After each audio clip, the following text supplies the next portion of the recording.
Good afternoon, LC people. I was on these pipes the other day. I think that was my last post.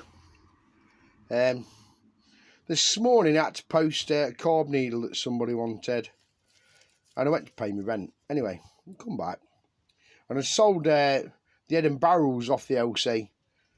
So at the beginning of last week, I posted them to Southern Ireland. I think it was like 71 quid something. Anyway, I got back home from the post office, and Parcel Force had brought the bloody barrels and head back boxed up, and it just said on the label, refused. Righto. So I takes it back down. Tigers repackage it. So I repackaged it, sent it, took it back again. 3 times the bloody post office. Half a day gone. Anyway, enough of that crap. My mate done a great job with the 250 pipe. I thought, I'll clean them all up today. I'll lynch them and get them the best I can. And then I come onto the 350 pipe and I noticed something rattling around in it.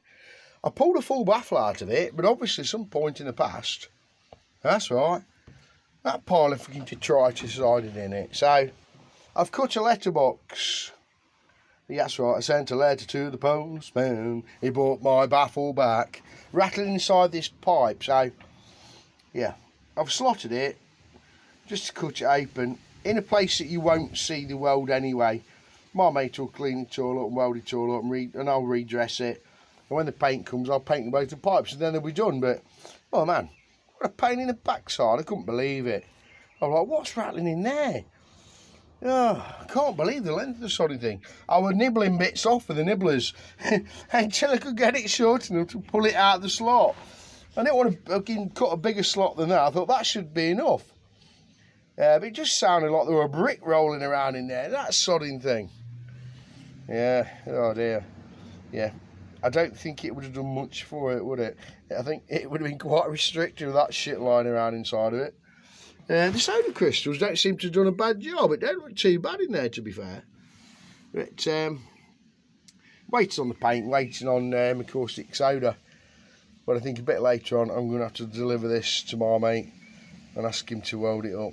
And yeah, we'll see how we go. The other one's not got an aught stamped on it, but it is now 350, the 250 pipe, been converted. As you know, the 350 has that on the back of it.